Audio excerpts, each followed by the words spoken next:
Hello guys, welcome back. आज हम explain करने वाले हैं house of the dragon episode 3 को। एपिसोड का नाम है second of his name. Episode की शुरुआत में हमें एक शख्स चीखता चिल्लाता दिखाया जाता है। उसके हाथों पर कीले गाड़ी जा रही है। ये शख्स चीख रहा है, चिल्ला रहा है और जोर जोर से कह रहा है कि तुम लोगों का खात्मा करने के लिए अभी मेरे साथी आएंगे। जैसा कि आपको याद होगा कि पिछले एपिसोड में डेमन टारगेरियन और कॉलरस वेलेरॉन ने हाथ मिला लिए थे। उन्होंने मिलकर क्रैब फीडर को तहस नहस करने की ठान ली थी। अब उस बात को 3 साल बीत चुके हैं। आगे हम देखते हैं इस एपिसोड में कि इस क्रैब फीडर को ग्रे स्केल की बीमारी है। इस बीमारी से लड़ते हुए हम लोग शीरीन बराथियन को देख चुके हैं, जोरा मॉर्मॉन को देख चुके हैं। अगले सीन में हमें आसमान में एक ड्रैगन दिखता है जो क्रैक्सेस है और इस पे डेमन टारगेरियन सवार है। यहाँ पर इस शख्स को लगता है कि डेमन उसकी मदद करने के लिए आया है, पर ऐसा कुछ नहीं होता। जैसे ही ड्रैगन जमीन पर आता है तो ये शख्स उसके पैरों तले दबकर मारा जाता है। क्रैब फीडर और उसके साथी ड्रैगन से बचने के लिए गुफाओं में छुप जाते हैं। यहाँ पर डेमन और उस ड्रैगन पर चारों ओर से तीर बरसाए जाने लगते हैं। यहाँ पर क्रैक्सेस के पंख शील्ड का काम करते हैं, लेकिन यहाँ पर फिर भी एक तीर डेमन को जाके लग जाता है। फिर ये देख कर क्रैक्सेस चीखता है और ऐसे चीखता है जैसे मानो उसको खुद लगा हो ये तीर। और यहाँ पर क्रैक्सेस डेमन को बचाने के लिए वहां से उड़कर चला जाता है। अगले सीन में हमें किंग विसेरियस दिखाए जाते हैं जो कि अपनी नई जिंदगी में काफी खुश नजर आ रहे हैं। यहाँ पर हम देखते हैं उनकी शादी हुई है एलिसेंट हाईटावर से, जो काफी टाइम पहले रेनेरा की दोस्त थी। राजा हमेशा से चाहता था कि उसका एक बेटा हो और यहाँ पर उसकी ये इच्छा पूरी हो चुकी है। राजा को एक बेटा हो चुका है और हम लोग यहाँ पर एलिसेंट को दोबारा से प्रेग्नेंट देखते हैं। जैसे कि विसेरियस चाहते थे कि उनका वंश आगे बढ़े, तो अब ठीक वैसा ही हो रहा है। उन्होंने अपने बेटे का नाम एगॉन रखा है। यहाँ पर एगॉन का दूसरा बर्थडे होता है और इन सब की वजह से यहाँ पे काफ़ी जश्न का माहौल है। सब लोग काफ़ी सेलिब्रेट कर रहे हैं। यहाँ पर काफ़ी सारे लॉर्ड्स आए हुए हैं जो इस खुशी को मना रहे हैं। यहाँ पास में ही hand of the king Otto Hightower खड़े हैं और उनके साथ उनके भाई हैं, जिनका कहना है कि राजा एगॉन को यानी कि हैंड ऑफ द किंग के पोते को जल्द ही राजा घोषित कर देंगे, तो ये बहुत अच्छा रहेगा। और ऑटो यहाँ पर कहता है कि ऐसा नहीं है, किंग विसेरियस को रेनेरा पसंद है और उन्होंने रेनेरा को इस काम के लिए चुना है। हालांकि यहाँ पर ऑटो का भाई ये कहता है कि तुम्हें यहाँ पे राजा को एहसास दिलाना होगा कि उनका बेटा यानी कि एगॉन द टू इस काम के लिए बेहतर होगा। यानी कि यहाँ पर राजा बनने के लिए एगॉन रेनेरा से बेटर ऑप्शन है। यहाँ पर किंग विसेरियस को इन सब चीज़ों से कोई मतलब नहीं है। उनका बस अच्छा वक्त चल रहा है और वो खुश हैं और वो अपनी खुशी मना रहे हैं। तभी यहाँ पर एक लैनिस्टर आता है जिसका नाम है टाइलिन लैनिस्टर। फिलहाल वो राजा की स्मॉल काउंसिल में मास्टर ऑफ शिप्स की भूमिका निभा रहे हैं। इस पोजीशन पे पहले हम लोग लॉर्ड कॉलरस वेलेरॉन को देख चुके हैं और हम सबको याद है कि कॉलरस ने राजा से काफ़ी बार क्रैब फीडर की शिकायत करी और उन्हें हराने की बात की। तो यहाँ पर जो नए मास्टर ऑफ शिप्स है यानी कि टाइलिन लैनिस्टर, यहाँ पर वो भी राजा को कुछ ऐसा ही सुझाव दे रहे हैं। यहाँ पर वो बताते हैं कि इनका कितना नुकसान हो चुका है। यहाँ पर राजा का मूड काफ़ी अच्छा है और वो इन सब बातों में नहीं पड़ना चाहते। वो यहाँ पर ये कहते हैं कि हम इतने वक्त रुक चुके हैं तो 3 दिन और रुक ही सकते हैं इन सब के बारे में बात करने के लिए। टाइलर विसेरियस को क्रैब फीडर से जुड़ी हुई काफ़ी जानकारी दे रहे हैं, लेकिन यहाँ पर राजा का ध्यान इस बात पर लगा हुआ है कि उनकी बेटी रेनेरा कहाँ है। अगले सीन में हम देखते हैं क्वीन एलिसेंट हाईटावर अपनी पुरानी दोस्त रेनेरा को ढूंढते हुए जाती हैं गॉड्सवुड में। फिलहाल इस पेड़ के पास रेनेरा को बैठे हुए दिखाया जाता है। वो यहाँ पर किताबें पढ़ रही है और एक आदमी यहाँ पर उसका दिल बहलाने के लिए गाना गा रहा है। रेनेरा उससे एक ही गाना बार बार गवा रही है। तभी यहाँ पे एलिसेंट पहुँचती है जिसको देखकर वो गायक चुप हो जाता है। यहाँ पर रेनेरा चाहती है कि वो गाता रहे पर एलिसेंट उसे चुप करवा रही है। हम लोगों को याद है जैसे कि एलिसेंट और रेनेरा ने इस पेड़ के नीचे काफ़ी वक्त बिताया है पहले, जिस समय ये लोग दोस्त हुआ करते थे। यहाँ पर एलिसेंट रेनेरा को कह रही है कि आज एगॉन का दूसरा बर्थडे है, हम सब रॉयल हंटिंग के लिए जा रहे हैं और राजा चाहते हैं कि रेनेरा भी इस मौके पे हमारे साथ हो।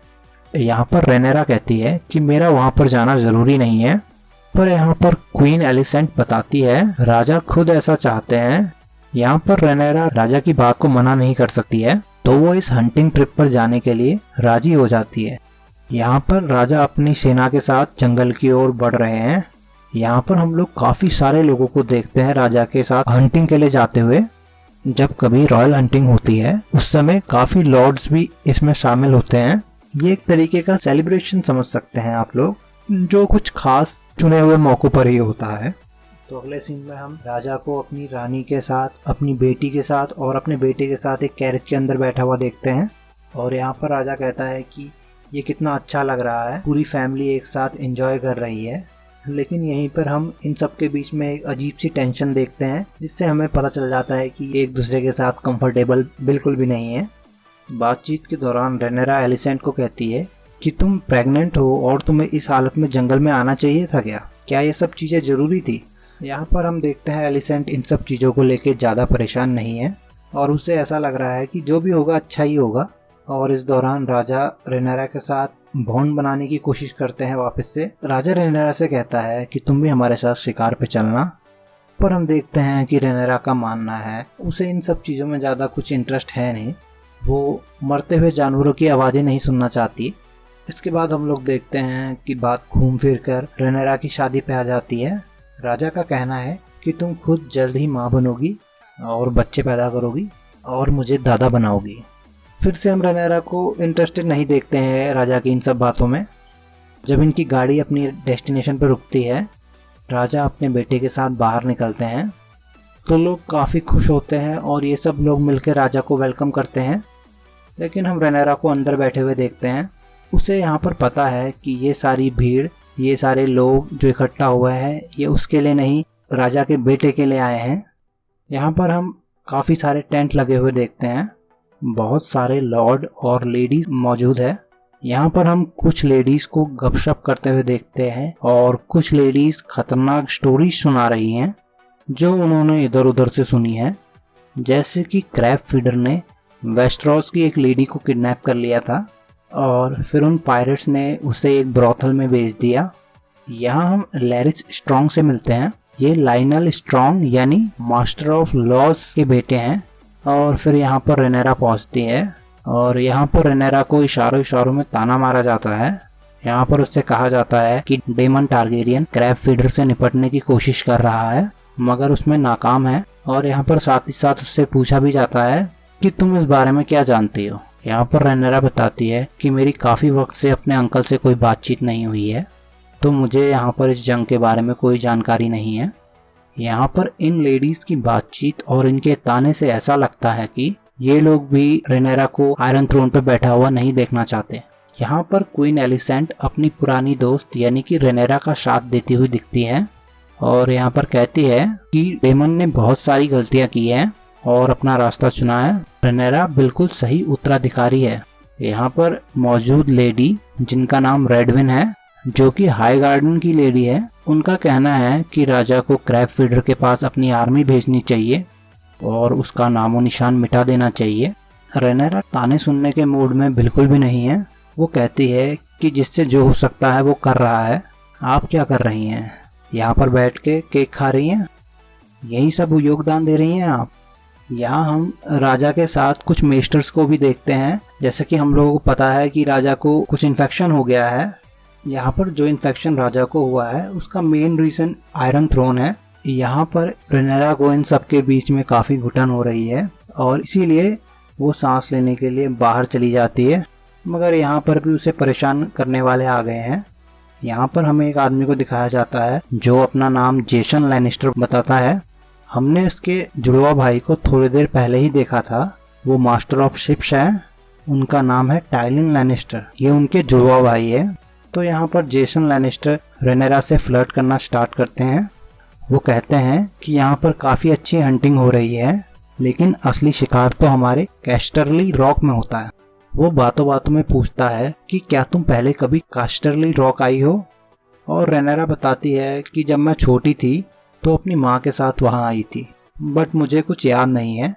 यहाँ पर ये लोग लैनिस्पोर्ट की बनी हुई वाइन भी पीते हैं। फिर बातों बातों में ये जो जेसन लैनिस्टर है कुछ ज़्यादा बोल जाता है। वो कहता है कि हमारे पास सब कुछ है लेकिन ड्रैगन पिट नहीं है। मैं तुम्हारे लिए ड्रैगन पिट बना सकता हूँ और तुम मेरी क्वीन बन सकती हो या फिर लेडी वाइफ बन सकती हो। रेनेरा को ये सब बातें अच्छी नहीं लगती। वो उसका वाइन का गिलास वहीं पर पकड़ा कर चले जाती है वहाँ से। इसके बाद रेनेरा राजा से मिलती है। यहाँ हॉल में हम लोग बहुत सारे लोगों को देखते हैं और यहाँ पर सभी लोग राजा विसेरियस और रेनेरा की पर्सनल बातों को सुनते हैं। दोनों ही काफ़ी गुस्से में नज़र आ रहे हैं। वो कहता है कि तुम जब से बड़ी हुई हो मेरे पास वेस्टरोस के अलग अलग हिस्सों से लेटर आते हैं और हर कोई तुम्हारी शादी के लिए रिश्ता भेज रहा है, और कब तक मैं तुम्हारे इन आने वाले रिश्तों को इनकार करता रहूं, और तुम्हें कभी तो अपना साथी चुनना ही होगा। रेनेरा बोलती है कि मैं अभी किसी से भी शादी नहीं करना चाहती हूँ, मगर राजा का कहना यह है कि तुम चाहो या ना चाहो ये काम तो होकर रहेगा, क्योंकि मैं भी दूसरी शादी नहीं करना चाहता था, मगर एक राजा होने के नाते मुझे यहाँ पर दूसरी शादी करनी पड़ी और तुम्हें भी ऐसा ही करना चाहिए। यहाँ पर हम मामला थोड़ा गर्म होते हुए देखते हैं और ऐसे में ओटो हाईटावर इन दोनों की बातचीत को रोकता है और राजा को बताता है कि हमने एक सफ़ेद बारहसिंगा देखा है और इस बात को अच्छी खबर की तरह लिया जाता है। कहा जाता है कि वेस्टरॉस में जब टारगेरियंस नहीं आए थे अपने ड्रैगन्स के साथ, तब यहाँ पर बारहसिंगे का ही राज था, यानी कि वाइट स्टैग वेस्टरॉस के पुराने रूलर्स का सिंबल हुआ करता था। तो वाइट स्टैग का इन जंगलों में तब पाया जाना जब राजा खुद शिकार पर निकला है, वो भी अपने बेटे के दूसरे बर्थडे के मौके पर। ऐसे में इस चीज़ को काफ़ी पॉजिटिवली लिया जा रहा है। और यहाँ पर हम ऑटो को देखते हैं जो कि राजा के दिमाग में ये बात डालने की कोशिश कर रहा है कि इस वाइट स्टैग को मार के हम इस दिन को और भी लकी बना सकते हैं। और यहाँ पर जेसन लैनिस्टर आगे आते हैं और राजा को एक स्पेयर देते हैं और वो यहाँ पर कहते हैं कि आप इसी स्पेयर का इस्तेमाल करिए उस वाइट स्टैग को मारने के लिए। और यहाँ पर फिर वो ये भी कहते हैं कि मैं प्रिंसेस रेनेरा से शादी करके काफ़ी खुश होऊंगा और उन्हें भी अच्छा लगेगा कि भले ही वो रानी नहीं बन पाई लेकिन किसी अच्छी जगह की लेडी तो बन सकी। और यहाँ पर किंग विसेरियस को ये बात बिल्कुल भी अच्छी नहीं लगती और उनका कहना है कि तुम्हारे लोग ऐसा सोचते हैं कि रेनेरा रानी नहीं बनेगी।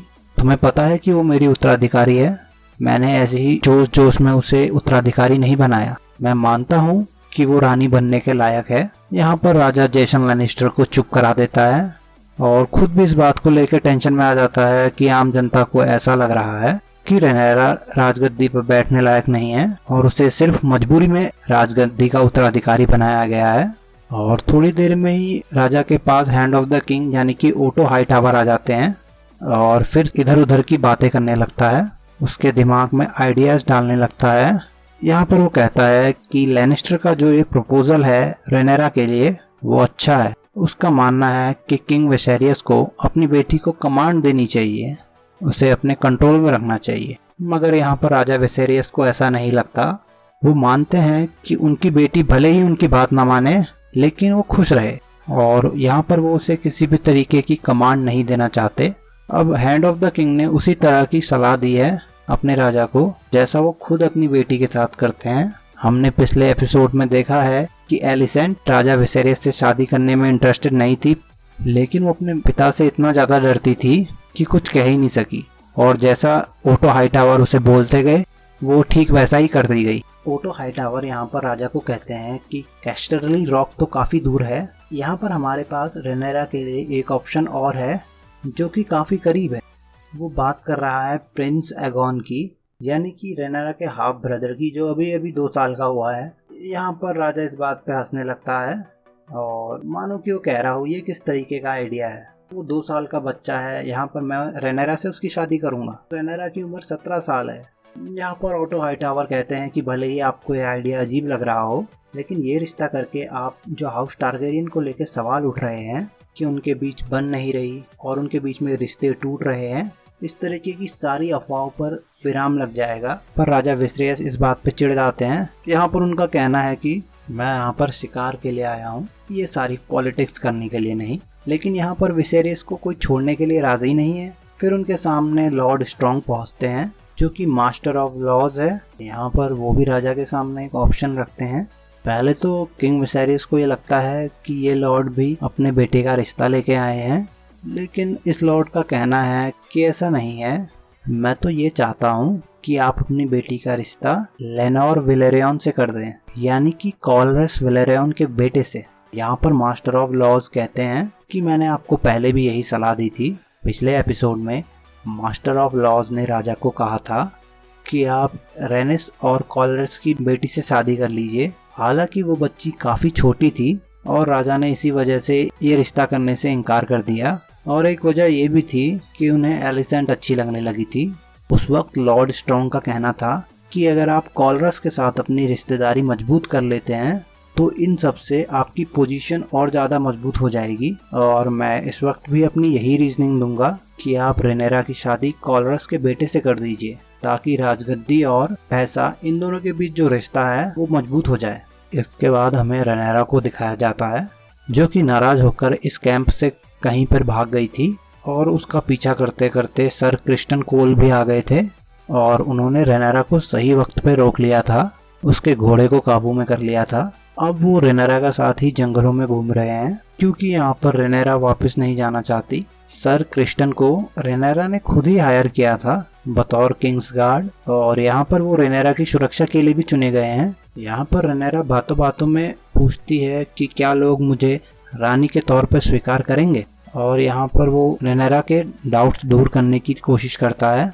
लेकिन तभी यहाँ पर एक अटैक होता है, एक जंगली शुअर यहाँ पर आ जाता है। सर क्रिस्टन कोल उस पर अपने खंजर से हमला करते हैं और फिर इसका काम तमाम करती है लास्ट में रेनेरा। वही रेनेरा जो कुछ टाइम पहले अपने पिता को कह रही थी कि मैं मरते हुए जानवर की चीखें सुनने के लिए इंटरेस्टेड नहीं हूँ। यहाँ पर लेकिन जब मौका आया और ज़रूरत पड़ी तो वो किसी भी खून खराबे से पीछे नहीं हटी, बल्कि उसे कुछ ज़्यादा ही जोश आ गया। वहीं दूसरी ओर हम राजा विसेरियस को एक बहुत बड़ी आग के सामने खड़ा हुआ देखते हैं और हम ये भी देखते हैं कि वो काफ़ी नशे में है। तभी यहाँ पर उनकी पत्नी क्वीन एलिसेंट आती है। फिर ये लोग रेनेरा को लेकर बात करते हैं। उनका कहना है कि रेनेरा सुरक्षित होगी क्योंकि सर क्रिस्टन कोल उनके पीछे पीछे गए थे। राजा यहाँ पर अपनी पत्नी के सामने अपने डाउट्स रखता है। यहाँ पर राजा को लगता है कि कहीं मैंने रेनेरा को उत्तराधिकारी बनाकर गलत तो नहीं कर दिया, क्योंकि सालों पहले मैंने एक सपना देखा था कि मेरा बेटा ताज पहनेगा और मेरी जगह लेगा, लेकिन वो सपना कभी सच नहीं हो सका। मैंने यहाँ पे सोचा नहीं था कि मैं दूसरी शादी करूंगा और मुझे दूसरी जिंदगी मिलेगी और सच में मेरा एक बेटा पैदा होगा। कहीं मैंने जल्दबाजी तो नहीं कर दी रेनेरा को चुन के। राजा का कहना है कि मैं बेटा पाने की चाहत में इतना ज्यादा डूब चुका था कि मेरी वजह से रेनेरा की माँ की मौत हो गई और शायद रेनेरा को उसी गम से बाहर निकालने के लिए मैंने उसे उत्तराधिकारी बना दिया।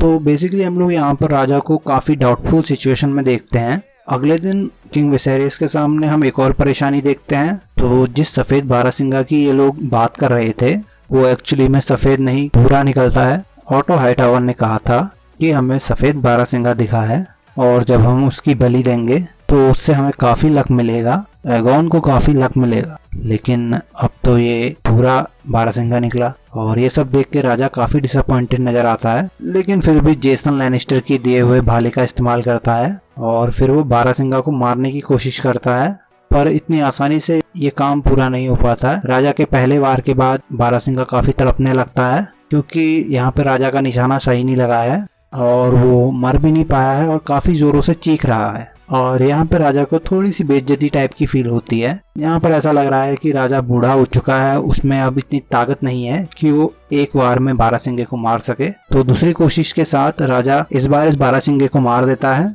तो यहाँ पर लोग राजा के लिए ताली बजाते हैं। तो यहाँ पर ये जो ताली बजाते हैं ऐसा लगता है कि मानो राजा का मन रखने के लिए बजा रहे हो सबके सब। ये लोग हंटिंग के बाद वापस किंग्स लैंडिंग आ जाते हैं। तो हम यहाँ पर हैंड ऑफ द किंग को अपनी बेटी से बात करते हुए देखते हैं।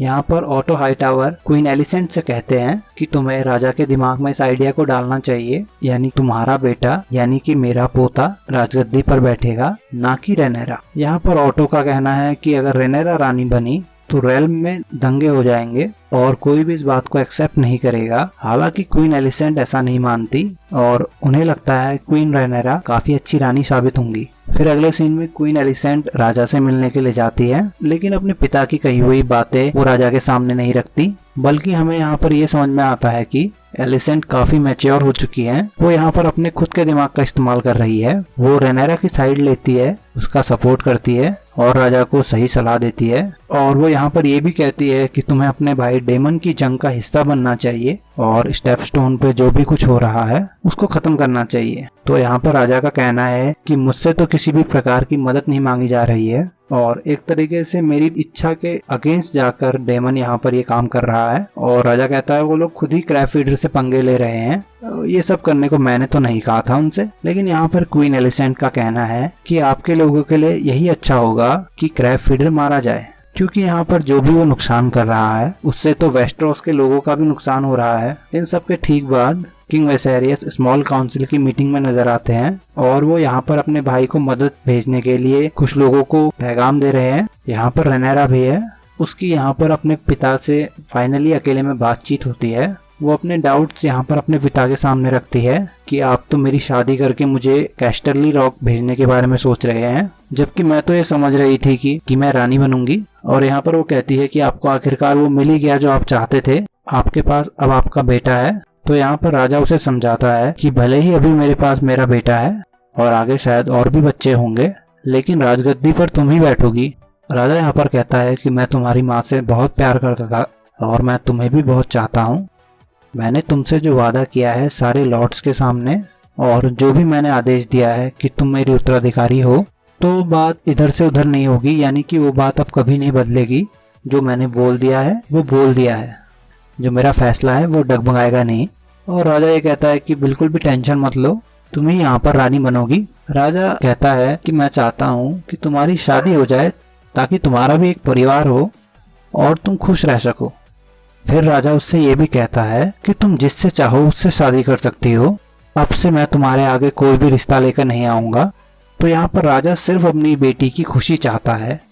तो अगले सीन में हमें डेमन का स्मॉल काउंसिल दिखाया जाता है। यहाँ पर लॉर्ड कॉलरस के साथ और भी लोग मौजूद हैं। हम उनके भाई को देखेंगे, उनके बेटे को देखेंगे, वही बेटा जिसके अभी रिश्ते की बात हो रही थी रेनेरा के लिए। यहाँ पर ये लोग मिलकर कुछ प्लान बना रहे होते हैं। यहाँ पर इनका कहना है कि क्रैब फीडर अपने लोगों के साथ केव में छुपा हुआ है, जिस वजह से हम उसे मार नहीं पा रहे हैं। तो ऐसे में हमें उसके सामने किसी प्रकार का चारा फेंकना होगा जिससे वो गुफाओं से बाहर आ जाए और तब हम उसे निशाना बनाएं। यहाँ पर ये सब लोग सोच रहे हैं कि क्रैब फीडर का चारा बनने के लिए कौन राजी होगा। लेनोर वेलेरियन का कहना है कि इस काम के लिए डेमन परफेक्ट रहेगा। तभी यहाँ पर एंट्री होती है डेमन की और यहाँ पर उसे मैसेज दिया जाता है राजा का।